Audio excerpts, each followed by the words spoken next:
ഞങ്ങളെ പലരും ചോദിക്കുന്ന ഒരു ചോദ്യമാണ്, നിങ്ങളെ മക്കൾ ഏത് സ്കൂളിലാണ് പഠിക്കണേ, നിങ്ങളെ മക്കൾ ഏത് സ്കൂളിലാണ് പഠിക്കണേ. പലരും എന്താണ് നിങ്ങൾ ടൈപ്പിംഗ് മെസ്സേജ് ആയിട്ടും വോയിസ് ആയിട്ടും ഒക്കെ ചോദിക്കും. അതായത് നാട്ടിലാണ് പഠിക്കുന്നത്, ഐക്യഡ്സ് ഇന്റർനാഷണൽ സ്കൂളിലാണ്, CBSE ഉണ്ട്. ആ സ്കൂളിൽ തന്നെ പഠിക്കുകയാണെങ്കിൽ ഞങ്ങൾക്ക് മദ്രസ ഫ്രീ ആയിട്ട് കിട്ടും ചെയ്യും. വേണ്ട പലരും ഇങ്ങനെ ചോദിക്കാം. ഞങ്ങൾ വിചാരിക്കും ഞാൻ പറയുന്നത് തള്ളുകയാണ്. അല്ലല്ല, ഒരുപാട് കുറച്ച് ആൾക്കാർ വോയിസ്. എന്തെല്ലാം അമിത് ഭായ്, സുഖം തന്നെയാ?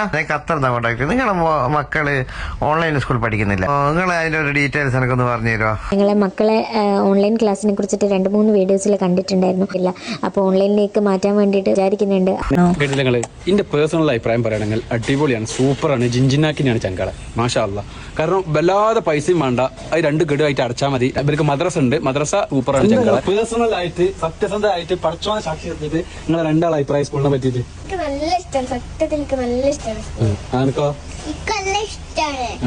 ദുബായിലുള്ളവർക്ക് മാത്രമല്ല, ഖത്തർ, ഒമാൻ, സൗദി, ബഹ്റൈന് 20 രാജ്യങ്ങളിലുള്ള കുട്ടികളും അവിടെ പഠിച്ചുകൊണ്ടിരിക്കുന്നുണ്ട്. ഇത് നോക്കിങ്ങള്, UAE എത്ര കുട്ടികളാണ് മാഷാല്ലാ പഠിക്കുന്നത്. ഇത് നോക്കിങ്ങള്, എത്ര പേരൻസ് ആണ്, എത്ര കുട്ടികളാണ് പഠിക്കുന്നത്. ഇനി ഇതിക്ക് 300 കുട്ടികൾ വരാനാണ് ചങ്കളെ. ഞാൻ എനിക്ക് ഉപകാരപ്പെട്ടപ്പോൾ മറ്റുള്ളവർക്ക് ഉപകാരം ആവട്ടെ എന്ന് വിചാരിച്ചിട്ട് മാത്രമാണ് ഞാൻ ഇങ്ങനെ സപ്പോർട്ട് ചെയ്യണേ. താല്പര്യമുള്ള നമ്പർ വിളിച്ചോളി, കോൺടാക്ട് ചെയ്തോളി, വാട്സ്ആപ്പ് ചെയ്തോളി. അപ്പൊ തന്നെ ഒരാളെ പേര്